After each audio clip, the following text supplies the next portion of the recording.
Hello दोस्तों, tricks for all students में आप सभी का एक बार फिर से स्वागत है। दोस्तों, आज के इस वीडियो में हम रूसो के प्रभुसत्ता के सिद्धांत को काफ़ी डिटेल में कवर करेंगे। प्लीज़ वीडियो को पूरा देखना ताकि सारी बातें आप आसानी से समझ सकें। तो उम्मीद करता हूँ आप वीडियो को पूरा देखेंगे। देखिए दोस्तों, इस टॉपिक को हमें बस समझना है। समझने का मतलब कहने का यह है कि अगर मैं डायरेक्टली बोलूँ कि इससे कोई आपके एग्जाम में डायरेक्टली कोई क्वेश्चन आएगा तो क्वेश्चन नहीं आएगा डायरेक्टली, लेकिन फिर भी अगर आप इसे समझेंगे तो आगे के जो टॉपिक हैं, जैसे कि सबसे बड़ा जो टॉपिक है रूसो का जो सिद्धांत है, सामान्य इच्छा का सिद्धांत, जिसके बदौलत हम रूसो को जानते हैं। जो सामान्य इच्छा का जो सिद्धांत है वो आपको और भी ज़्यादा अच्छे से समझ में तब आएगा जब आप इस सिद्धांत को काफ़ी अच्छे से समझेंगे। तो उम्मीद करता हूँ आप वीडियो को पूरा देखेंगे। आप समझ रहे हैं मैं क्या कहना चाहता हूँ। देखिए दोस्तों, यहाँ पे मैं ज़्यादा रीडिंग नहीं करूँगा, डायरेक्टली आपको समझाता हूँ कि रूसो के प्रभुसत्ता का सिद्धांत है क्या। सबसे पहले मैं आपको बताता हूँ कि प्रभुसत्ता का मतलब क्या है। प्रभुसत्ता का मतलब है कि कोई सर्वोच्च व्यक्ति, वो प्रभुसत्ताधारी व्यक्ति राजा भी हो सकता है या सरकार भी हो सकती है। मतलब यह है कि किसी देश में जो प्रभुसत्ता संपन्न वर्ग होता है या जिसके पास सारी पावर होती है, चाहे वो सरकार हो, चाहे वो एक व्यक्ति हो, चाहे तानाशाह हो, उसे हम प्रभुसत्ताधारी कहते हैं। और प्रभुसत्ता का मतलब यही है कि किसी देश की सारी शक्ति को हम प्रभुसत्ता कहते हैं। ठीक है, सत्ता सत्ता कहते हैं ना, शासन की पूरी सत्ता मेरे पास है। तो प्रभुसत्ता का मतलब आप समझ गए कि ऐसी सत्ता जो सर्वोच्च है, पूरे देश की, पूरे राज्य की सत्ता को हम प्रभुसत्ता कहते हैं। यहाँ आपको समझ में आ गया प्रभुसत्ता का मतलब। अब यहाँ पर आप समझिए जॉन लॉक और हॉब्स को पहले। अब जब हमने हॉब्स को पढ़ा था, आपने पिछले सेमेस्टर्स में हॉब्स को पढ़ा था और मैं भी आपको कई बार बताता रहता हूँ हॉब्स के बारे में। तो हॉब्स ने जो सिद्धांत दिया था अपना, प्रभुसत्ता का जो सिद्धांत था हॉब्स का, उसमें हम देखते हैं, जो थॉमस हॉब्स ने जो सिद्धांत दिया था उसमें हम देखते हैं कि थॉमस हॉब्स कहता है कि पहले व्यक्ति, जो मतलब जब प्राकृतिक दशा थी तो व्यक्ति जो व्यक्ति थे वो आपस में बहुत परेशान थे। जो बलशाली मनुष्य था वो जो मनुष्य था उसको सताने लगता था। एक अराजकता की स्थिति फैली हुई थी जिसमें चारों तरफ अशांति थी, अव्यवस्था थी।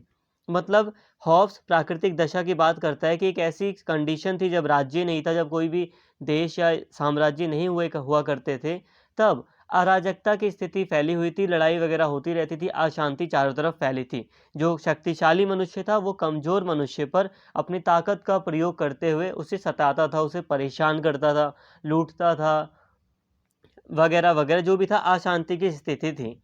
अब इसी के चलते हॉब्स कहता है कि अब इसी सिचुएशन में अब एक राज्य की स्थापना की जाती है। सभी लोग क्या करते हैं, एक कॉन्ट्रैक्ट साइन कर लेते हैं, एक अनुबंध, जिसे सामाजिक अनुबंध कहा जाता है, वो साइन कर लेते हैं। और इस अनुबंध के तहत एक व्यक्ति की स्थापना, मतलब जो एक व्यक्ति होता है लेवियाथन नाम का, लेवियाथन नाम का एक व्यक्ति होता है जिसे सभी लोग सारी की सारी सत्ता अपनी मर्जी से सौंप देते हैं। अब ध्यान से समझिए, मैंने आपको यहाँ पर दो बातें बताई। एक ये कि सभी लोग अपनी प्राकृतिक दशा से परेशान होते हैं और सभी लोग आपस में एक समझौता करते हैं जिसे अनुबंध कहा जाता है या कॉन्ट्रैक्ट कहा जाता है। तो समझौता करते हैं, समझौते में वो क्या करते हैं, अपनी जितनी भी उनकी उनकी शक्ति थी, जितना भी उनकी इच्छा थी, सब कुछ वो लेवियाथन को सौंप देते हैं। वो सभी लोग ये तय करते हैं कि हम सारी शक्ति लेवियाथन को सौंप देंगे और लेवियाथन फिर अपने अकॉर्डिंग शासन करेगा। अब इसमें क्या-क्या चीज़ें होती हैं, यहाँ पर आप ध्यान से समझिए इस बात को। अब हॉब्स के हमने सामाजिक अनुबंध में जो सोशल कॉन्ट्रैक्ट ये थ्योरी है हॉब्स की, उसमें हमने ये देखा कि सारी की सारी शक्ति एक व्यक्ति लेवियाथन के अंतर्गत आ जाती है। मतलब हॉब्स को जब हमने देखा तो हमने पाया कि हॉब्स प्रभुसत्ताधारी के रूप में लेवियाथन को नियुक्त कर देता है। और फिर हॉब्स कहता है कि एक बार कॉन्ट्रैक्ट हो जाने के बाद इस कॉन्ट्रैक्ट को कोई ख़त्म नहीं कर सकता। मतलब ये कॉन्ट्रैक्ट अपने आप में सब कुछ है। आप इस कॉन्ट्रैक्ट को, इस समझौते को, अनुबंध को ख़त्म नहीं कर सकते। हॉब का कहना ये था। हॉब का कहना था हॉब्स का कि अगर मान लो लेवियाथन अत्याचार भी करता है, लेवियाथन अगर कुछ गलत भी कर रहा है, तो उससे कॉन्ट्रैक्ट से अलग होने का अधिकार किसी व्यक्ति के पास नहीं था, क्योंकि अब सारी की सारी शक्ति लेवियाथन को सौंप दी गई है और लेवियाथन जैसा चाहे वैसा शासन कर सकता है। अब आपके विचार में हॉब्स का जो सिद्धांत था वो थोड़ा आपको गलत लग रहा होगा, जो भी चीज़ें हैं, लेकिन आपको बस मुझे इतना ही समझाना था और इतना मैंने समझा दिया। हालांकि जो अगर आपको डिटेल में इसको समझना है तो वीडियोस अलग से बनी हुई हैं, वो चीज़ अलग से है, आप डिटेल में कर उसकी अच्छाइयाँ बुराइयाँ सब कुछ हमने उसमें देखा था। जो पहले की सेमेस्टर में वीडियोस थी उसमें मैंने काफ़ी अच्छे से आपको समझाया था, और उतना नीड नहीं है यहाँ पर। जितना मैंने आपको बस बताया आप बस उतना याद रखिए हॉब्स के अनुबंध के बारे में। अब दोबारा से एक बार इसको रिमाइंड कराता हूँ आपको। हॉब्स ने जो सोशल कॉन्ट्रैक्ट का थ्योरी लाया था, उसमें उसने एक व्यक्ति में, एक लेवियाथन नाम के व्यक्ति में सारी शक्ति सौंप दी, और उससे व्यक्तियों को अलग होने का कोई अधिकार नहीं था, व्यक्ति कुछ नहीं कर सकते थे। उन्होंने एक बार कॉन्ट्रैक्ट किया, उस कॉन्ट्रैक्ट को ख़त्म नहीं किया जा सकता था। अब वापस से आते हैं, दूसरे जो विद्वान है वो है लॉक, जॉन लॉक। अब जब हम जॉन लॉक की थ्योरी को देखते हैं, जॉन लॉक ने भी सोशल कॉन्ट्रैक्ट की थ्योरी रखी है, आपको याद होगा। जॉन लॉक ने भी बताया है कि किस तरह से लोगों ने आपस में समझौता किया, फिर राज्य की स्थापना की और फिर सरकार वगैरह बनी। तो जॉन लॉक की जो थ्योरी है सोशल कॉन्ट्रैक्ट, वो हॉब्स से थोड़ी अलग है। थोड़ी क्या अलग है? जॉन लॉक ने कहा है कि यहाँ पर देखो, लोग समझौता कर लेते हैं। जॉन लॉक कहता है कि जो लोग हैं वो आपस में समझौता करके एक स्टेट की स्थापना करते हैं, एक राज्य की स्थापना करते हैं, और ये जो राज्य होता है, इस राज्य के अंतर्गत जो सरकार होती है उसको सारी शक्ति जो लोग होते हैं वो सौंप देते हैं। लेकिन यहीं पर आपको गौर करना है, हॉब्स ने भी यही कहा था कि राज्य की स्थापना हुई और जो भी व्यक्ति था, लेवियाथन कह लो, सरकार कह लो, जो भी था, लेवियाथन ही था, तो उसको सारी शक्ति सौंप दी गई। लेकिन जॉन लॉक कहता है शक्ति जो है सौंप दी गई, लेकिन यहाँ पर जो सरकार है उसका काम बस इतना है कि वो लोगों की सुरक्षा, उनकी संपत्ति की सुरक्षा और उनकी स्वतंत्रता का ध्यान रखेगी। मतलब इसके पास लिमिटेड कार्य ही होंगे। ध्यान से समझिए, जॉन लॉक ने जो समझौते की बात की थी कि लोगों ने राज्य के अंतर्गत जो समझौता किया, उसके अंतर्गत जो सरकार थी उसके पास अनलिमिटेड पावर नहीं थी। वो बस क्या कर सकती थी?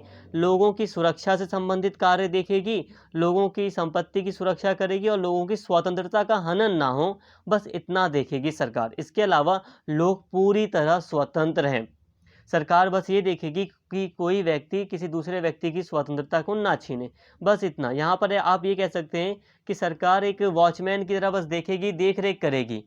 एक तरह से वॉचमैन की तरह बस वो देख रेख करेगी कि कहीं कुछ नुकसान तो नहीं हो रहा, कहीं कुछ असुरक्षा तो नहीं है, बस वो सुरक्षा देगी और कुछ भी नहीं। लोगों के पास अपने बहुत सारे अधिकार होंगे। बहुत सारे अधिकारों की बात लॉक ने की थी, और हॉब्स ने इसका बिल्कुल उल्टा किया था। हॉब्स ने कहा था जो लेवियाथन है वो चाहे जैसा शासन चला सकता है, लोग कुछ नहीं कर सकते। ठीक है, हॉब्स और लॉक को आपने समझ लिया। अब इन्हीं दोनों के बीच रूसो की जो थ्योरी है, प्रभुसत्ता का जो सिद्धांत है, वो इन्हीं दोनों के विचारों के बीच में है। अब आप इसे समझिए, रूसो ने जो प्रभुसत्ता का जो सिद्धांत दिया है उसमें क्या है, यहाँ पे एक मैं रीड कर देता हूँ। यहाँ पे थोड़ा रीड कर रहा हूँ बट आपको डायरेक्टली समझ में आ जाएगा, आप बस ध्यान से सुनिए। तो यहाँ तक आपने बस अभी लॉक और हॉब्स को समझ लिया। अब लॉक और हॉब्स को समझ लिया, प्रभुसत्ता का सिद्धांत लॉक और हॉब्स का देख लिया। इसके बाद अब रूसो का तुरंत आपको समझ में आ जाएगा रूसो ने क्या दिया था, जो सिद्धांत था उसका मतलब क्या था। प्रभुसत्ता के स्वरूप पर रूसो के विचार उसके सामाजिक अनुबंध के सिद्धांत के निकट रूप से जुड़े हुए हैं। सामाजिक अनुबंध के दोनों पक्ष व्यक्ति स्वयं है, यहाँ कोई बाहर से नहीं आता। एक और व्यक्ति अपनी अपनी व्यक्तिगत स्थिति में रहते हैं, दूसरी ओर वे स्वयं अपनी समीवित मतलब इकट्ठी हुई एक स्थिति में आ जाते हैं, समुदाय की स्थिति में आ जाते हैं। वे अपने प्राकृतिक अधिकार पहली स्थिति से अपनी दूसरी स्थिति को स्थानांतरित करते हैं। यह जो स्थानांतरण या समर्पण हॉब्स के अनुबंध की तरह पूर्ण होता है, लॉक के अनुबंध की तरह उसके साथ कोई शर्त नहीं जुड़ी रहती। दूसरी ओर लॉक के अनुबंध की तरह रूसो के अनुबंध में भी समुदाय का वर्चस्व बना रहता है। यहाँ पर ध्यान दीजिए, जो रूसो बता रहा है, रूसो का जो विचार है, रूसो कहता है कि जो सामाजिक अनुबंध हुआ, जो सोशल कॉन्ट्रैक्ट हुआ, उसके अंतर्गत क्या चीज़ें आई। पहले प्राकृतिक दशा थी, प्राकृतिक दशा में प्राकृतिक अधिकार प्राप्त थे लोगों को। अब रूसो के सिद्धांत में जो समझौता हुआ, रूसो के जब हम सामाजिक कॉन्ट्रैक्ट को देखते हैं तो वो यही कहता है कि अब लोगों ने क्या किया, लोगों ने अपने प्राकृतिक अधिकार को त्याग दिया और फिर उन्होंने अपने सारे के सारे अधिकार एक सामुदायिक स्थिति में मतलब समुदाय को सौंप दिए। यहाँ पर आप ध्यान से समझिए, रूसो को जब हम पढ़ रहे हैं तो रूसो कहता है कि लोगों के अपने व्यक्तिगत अधिकार, अपने पर्सनल इंडिविजुअल राइट्स या अधिकार उनके पास थे, लेकिन जब वो समझौता कर लेते हैं तो समझौता करने के बाद वो अपने सारे अधिकार अपने समुदाय को सौंपते हैं। जब हमने हॉब्स को पढ़ा तो हॉब्स ने कहा कि सारे के सारे अधिकार समझौता करने के बाद आप लेवियाथन को सौंप रहे हो, लेवियाथन को सौंप रहे हो। लॉक को हमने पढ़ा तो लॉक कहता है कि सारे अधिकार नहीं, लेकिन हाँ, सरकार के पास अधिकार आप सौंप रहे हो। जो मतलब जो सरकार है वो प्रभु सत्ताधारी है। लॉक भी कहता है कि लॉक भी भाई सरकार की स्थापना करता है, जो लोगों की सुरक्षा करेगी, लोगों की स्वतंत्रता की देखरेख करेगी। हॉब्स तो पूरी तरह ही एक तानाशाही कह लो, या एक एक सम पूरी तरह सत्तावादी एक व्यक्ति के शासन को पूरी तरह यहाँ पर वो उचित ठहरा देता है अपने सिद्धांत में। लेकिन आप यहाँ पे समझिए, रूसो की बात इससे अलग है। यहाँ पर हॉब्स ने लेवियाथन को सारी शक्ति सौंप दी। सारी शक्ति का मतलब है यहाँ पर व्यक्तियों ने सारे अधिकार अपने लेवियाथन को दिए, और लॉक ने सारे अधिकार फिर एक तरह से सरकार को दिए। सारे नहीं दिए, लेकिन मैक्सिमम जो अधिकार थे मुख्य रूप से वो सरकार को इसने सौंप दिए। लेकिन रूसो के सिद्धांत में ऐसा नहीं है। रूसो में हम देखते हैं, रूसो के सिद्धांत में, कि जो लोग थे उन्होंने अपने प्राकृतिक अधिकार किसको सौंप दिए? अपने समुदाय को सौंप दिए। उनके पास जो व्यक्तिगत रूप से इंडिविजुअल जो राइट्स थे वो उन्होंने अपने समुदाय, जो कम्युनिटी थी, उसको सारे के सारे अधिकार उन्होंने सौंप दिए। ठीक है, जो कम्युनिटी थी उसको सारे अधिकार लोगों ने सौंप दिए, और यही है रूसो के सत्ता का सिद्धांत। अब इसे समझिए आप ध्यान से। रूसो जैसे कि यहाँ पर आप देखिए, हॉब्स को पहले अगर हम देखें तो हॉब्स में एक हो गया व्यक्ति, और दूसरा हो गया एक समझौता। एक हो गया एक व्यक्ति और एक दूसरा हो गया एक समझौता। और समझौता करने के बाद एक इन दोनों को मिलने के बाद एक तीसरी चीज़ की उत्पत्ति हुई, जिसे आप थर्ड पार्टी कह सकते हो। जैसे कि हॉब्स में हम लेवियाथन को कहते हैं। यहाँ पर लोग थे एक जगह, लोगों ने समझौता किया, वो समझौते को हमने दूसरा नाम दे दिया, और उस समझौते के तहत एक थर्ड पार्टी का जन्म हुआ जिसे लेवियाथन कहा गया, और लेवियाथन ने सारी शक्ति का प्रयोग किया। लॉक को जब हम देखते हैं तो लॉक भी यही कहता है, ये एक लोग हैं और लोगों ने अपने साथ समझौता किया, और फिर समझौता करने के बाद देखो ये लोग हैं और ये समुदाय था जिसने पूरी तरह समझौता किया। यहाँ पे आप समझिए, आप सोच रहे होंगे ये दो लोग कैसे हैं, तो यहाँ पर इंडिविजुअल लोग हैं, और यहाँ पे फिर पूरे समुदाय ने समझौता कर लिया, और फिर इनके समझौते के बाद एक थर्ड पार्टी यानी कि सरकार सामने आई। हालांकि ये सरकार ज़्यादा राइट्स नहीं थे इसके पास, लेकिन फिर भी यहाँ पे लॉक कहता है ये सरकार आई। तो मतलब कहने का है कि हमें लॉक के अनुबंध में, लॉक के कॉन्ट्रैक्ट के सिद्धांत में, हॉब्स के सिद्धांत में हमें थर्ड पार्टी देखने को मिल जाती है, एक, दो और थर्ड। लेकिन जब हम रूसो की बात करते हैं तो रूसो में थर्ड पार्टी नहीं देखने को मिलती। यहाँ पर लोग थे और लोगों ने जो समझौता किया, वो समझौता करने के बाद देखो ये समुदाय आप कह लो, ये इसे आप अधिकार कह लो। और यहाँ पे जो तीसरा है ना, यहाँ पे जो रूसो में जो तीसरा आएगा, वो तीसरा आएगा, ये लोग ही आ जाएंगे यहाँ पर। मतलब ये कि लोगों ने आपस में समझौता किया, और समझौता करने के बाद सारे अधिकार किसको सौंप दिए? आपस में समुदाय को ही सौंप दिए अधिकार सारे के सारे। इसलिए थर्ड पार्टी तो यहाँ पे है ही नहीं, यहीं पे समझौता हो गया कि सारे अधिकार लोगों के ही पास हैं। लेवियाथन की ज़रूरत नहीं है, सरकार की ज़रूरत नहीं है कि वो हमारी देखरेख करेगी या वो हमारी तरफ से निर्णय लेगी। बट यहाँ पर क्या हुआ, सारे अधिकार समुदाय को ही सौंप दिए गए। जो प्रभु सत्ताधारी है वो है ही नहीं कोई। जैसे कि प्रभु सत्ताधारी का मतलब पता है, जिसके पास सारी पावर हो। तो लेवियाथन था हॉब्स के सिद्धांत में, जिसके पास सारी पावर थी, वो प्रभु सत्ताधारी था, वो सॉवरेन था पूरी तरह। इसके अलावा जो लॉक को हमने पढ़ा, तो लॉक में जो प्रभु सत्ताधारी था वो सरकार थी। लेकिन रूसो में ऐसा कुछ नहीं। रूसो में जो प्रभु सत्ताधारी है वो समुदाय है पूरी तरह।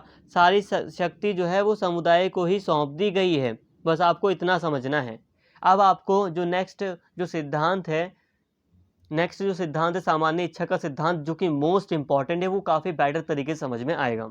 उम्मीद करता हूँ यहाँ आपको समझ में आया। नहीं समझ में आया, एक बार फिर कहता हूँ कि रूसो का जो प्रभु सत्ता का जो सिद्धांत है वो ये है कि रूसो के सिद्धांत में हमें कोई प्रभु सत्ताधारी देखने को ही नहीं मिलता। यहाँ पे कोई सरकार देखने को नहीं मिलेगी जिसके पास सारी पावर हो। यहाँ पर कोई लेवियाथन नाम का व्यक्ति नहीं मिलेगा, या कोई पर्सन नहीं मिलेगा जिसके पास पूरे देश की पावर हो। यहाँ पर समुदाय को ही प्रभु सत्ताधारी बना दिया गया, और समुदाय ही अपनी तरफ से निर्णय लेगा। समुदाय को जो निर्णय मंजूर होगा वही सही होगा, वही लागू किया जाएगा। तो समुदाय अपने आप ही प्रभु सत्ताधारी यहाँ पर बन गया। यहाँ पे कोई थर्ड पार्टी नहीं आई। उम्मीद करता हूँ ये सारी चीज़ें आपको समझ में आई। एक्चुअली कहने का मतलब ये है कि यहाँ पर ये चीज़ आपको बस समझनी है, लिखने में ज़्यादा इम्पोर्टेंट नहीं है। लिखोगे आप, जब आप समझ जाओगे तो आप इतना लिख ही दोगे। आपको बस यहाँ पे समझना था और मैंने समझा दिया। यहाँ पर इतना ज़्यादा इसका मतलब कहने का है कि इतनी ज़्यादा आपको यहाँ पे लिखने वाली चीज़ें पढ़नी नहीं है इतनी। समझ में आ गया टॉपिक तो सारी चीज़ें इनफ हैं। और उम्मीद करता हूँ आप नेक्स्ट वीडियो देख लेंगे जो कि आपके लिए काफ़ी इंपॉर्टेंट है, सामान्य इच्छा का सिद्धांत। वो आप नोट डाउन करना उस वाले वीडियो में, नोट्स वगैरह। उम्मीद करता हूँ यहाँ तक सारी बातें आपको समझ में आई हों। तो फ्रेंड्स, फिलहाल आज की इस वीडियो को हम यहीं पे स्टॉप करते हैं। नेक्स्ट वीडियो में मिलते हैं। फिलहाल आज की इस वीडियो में इतना ही। और अगर आपको वीडियो अच्छी लगी हो तो प्लीज़ चैनल को सब्सक्राइब कर लें और इस वीडियो को ज़्यादा से ज़्यादा शेयर करें और लाइक करें। Thank you.